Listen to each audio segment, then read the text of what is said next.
Oke, assalamualaikum warahmatullahi wabarakatuh, Sobat Gear, Anxiety, dan Psikosomatis dimanapun kalian berada.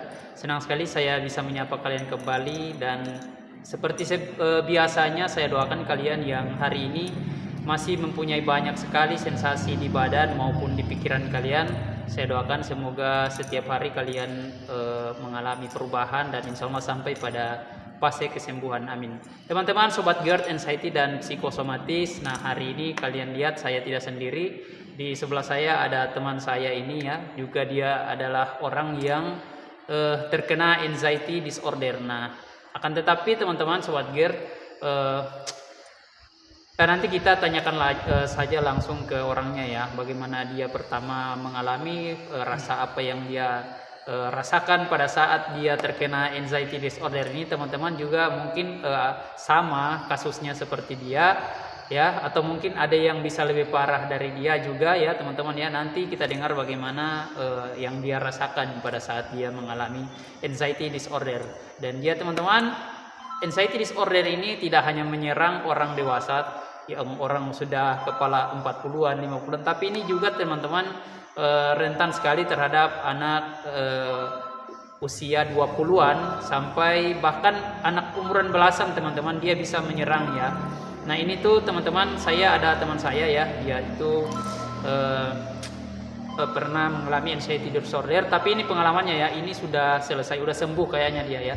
Oke deh, perkenalkan nama Anda. Baik, terima kasih Kak Jupri. Perkenalkan, nama saya Muhammad Nabil Murtono, biasa dipanggil Nabil. Saya juga sebelumnya saya ingin menyapa teman-teman semuanya. Semoga seperti apa yang dikatakan Kak Jupri tadi, teman-teman yang sedang mengalami anxiety atau ketakutan atau kecemasan berlebihan bisa segera diberikan kesembuhan. Jadi pengalaman saya ketika itu, waktu itu saya masih di bangku SMA, selesai lulus SMP ya Kak Jupri. Saya itu tiba-tiba langsung merasakan ketakutan ya, seperti mendengarkan suara hewan, contohnya seperti suara cicak. Suara cicak ya. Suara cicak. Saya langsung berpikiran, oh mungkin ini udah saatnya terakhir saya hidup di dunia ya Kak. Sampai di situ pikiran saya Kak Jo. Oh jadi dengar suara cicak aja takut ya, gitu. Takut. Nah, terus apalagi yang bikin takut? Dengar ambulans takut nggak? Iya, ambulans. Ya takut. Takut juga Kak Jo. Terus efeknya gimana untuk kualitas hidupnya seharian itu? Keseharian itu pokoknya saya cemas ya, memikirkan apa yang akan terjadi setelah ini dan juga kematian misalnya. Kematian Kak Jo. Padahal belum terjadi ya? Iya, padahal belum terjadi dan belum tentu akan terjadi juga Kak Jo. Nah itu berlangsung berapa lama kira-kira? Kurang lebih sekitaran setahun 2 tahun habis Kak Jo. Sampai 2 tahun ya? 2 tahun. Lumayan lama teman-teman. Jadi itu teman-teman ya.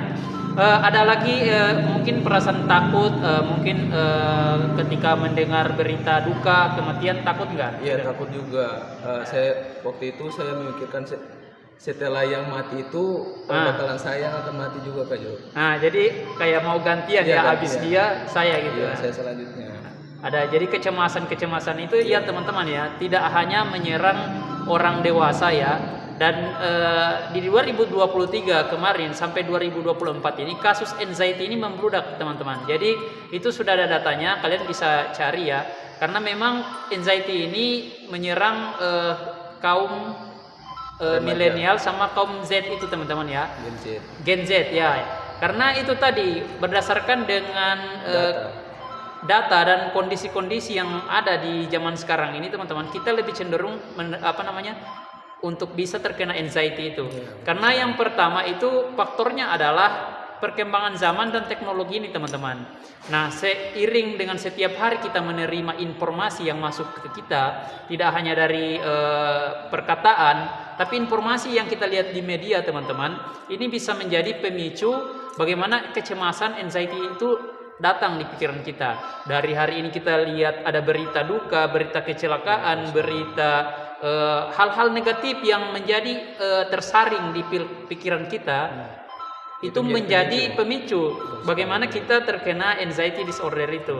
Nah itu ya teman-teman ya, kenapa itu orang zaman dulu itu tidak pernah bahkan sedikit sekali ya terkena untuk anxiety.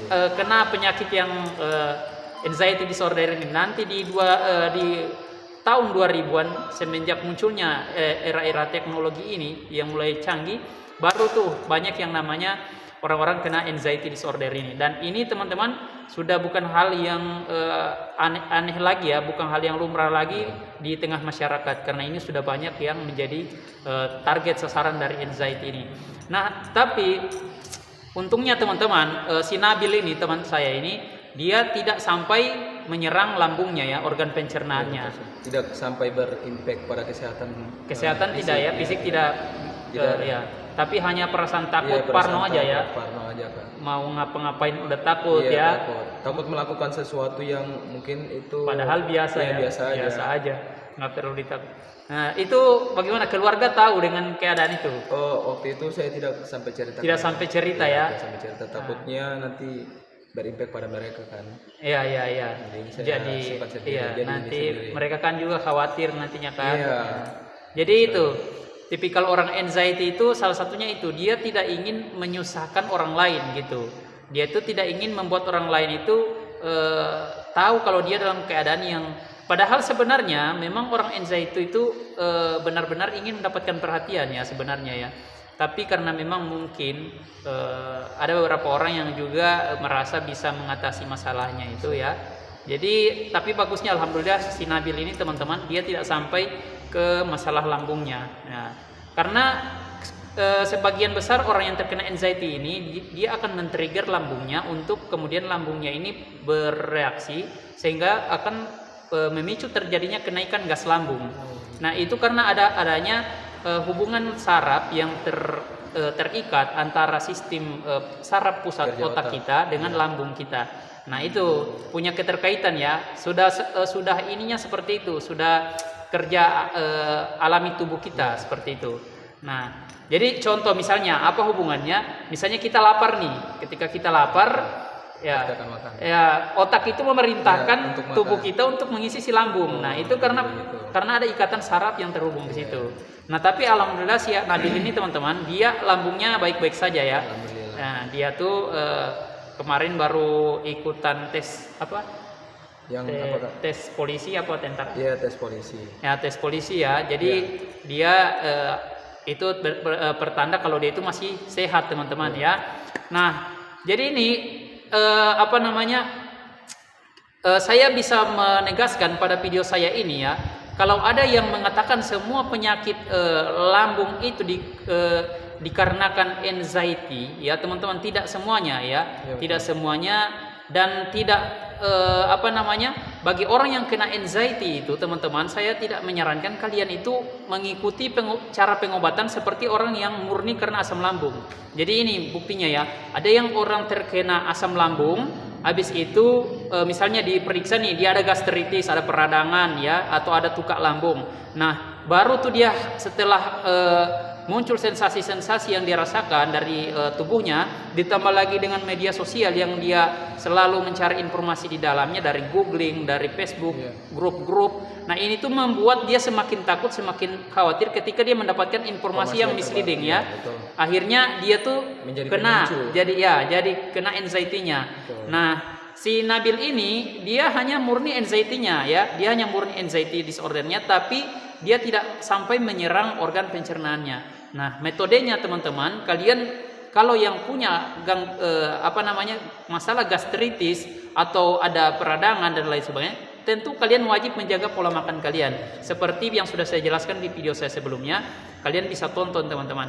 Nah, jika kalian kasusnya seperti Nabil ini ya, jika kalian kasusnya seperti Nabil, kalian tidak mempunyai masalah dengan lambung kalian makan, silakan makan apa yang kalian mau, tentunya dengan batas kewajaran ya teman-teman ya, tanpa harus mantang seperti penderita gastritis atau yang punya ulcer atau tukak lambung yang sudah saya jelaskan tadi ya. Jadi jangan disamaratakan nih. Nah, ada mentor-mentor yang kalian makan aja bebas, nggak usah dipantang. Beda ya, beda keadaan, beda kondisi. Nanti ini saya akan bagaimana menjelaskan kepada kalian itu teman-teman ya, biar kalian itu nantinya capek-capek udah melakukan perawatan, udah capek-capek udah mantang, udah mau masuk pada fase kesembuhan, dengan mendapatkan informasi seperti itu, kalian malah jadi kembali sakit lagi teman-teman ya. Jadi susah lagi untuk sembuhnya, lama lagi. Padahal sedikit lagi kalian mau sembuh teman-teman. Nah jadi gitu ya. Apa yang dikatakan dokter, misalnya udah diperiksa, oh ini ada peradangan, ini dijaga pola makannya teman-teman ya. Dijaga pola makan dengan catatan makan yang biasa teman-teman makan, yang sekiranya setelah dimakan itu tidak ada sensasi apa-apa di badan. Tapi ketika ada sensasi di badan, hentikan dulu sementara ya, bukan tidak boleh, tapi hentikan dulu. Nanti setelah baikan, setelah pulih, baru teman-teman bisa makan itu lagi, seperti itu. Misalnya sambal yang berlebihan, ya, atau hari ini teman-teman belum bisa ngopi, ya sabar dulu, nanti udah sehat kembali, baru bisa ngopi lagi, bisa makan sambal lagi. Tapi di seperti kasus yang terjadi sama seperti yang Nabil teman saya alami ini, hanya murni anxiety, teman-teman kalian mau ngopi silakan ya, kalian mau sambal silakan, nggak masalah ya, karena murninya hanya anxiety kalian, yang harus dirubah hanya mindset dan pola pikir kalian saja ya. Jadi jangan disamaratakan teman-teman. Oke ya, kita mungkin segitu dulu ya, saya akhiri video saya ini teman-teman. Jadi untuk kalian yang masih belum subscribe channel saya, subscribe channel saya teman-teman, dan share. Semoga video ini bermanfaat buat kalian. Salam sehat. Assalamualaikum warahmatullahi wabarakatuh.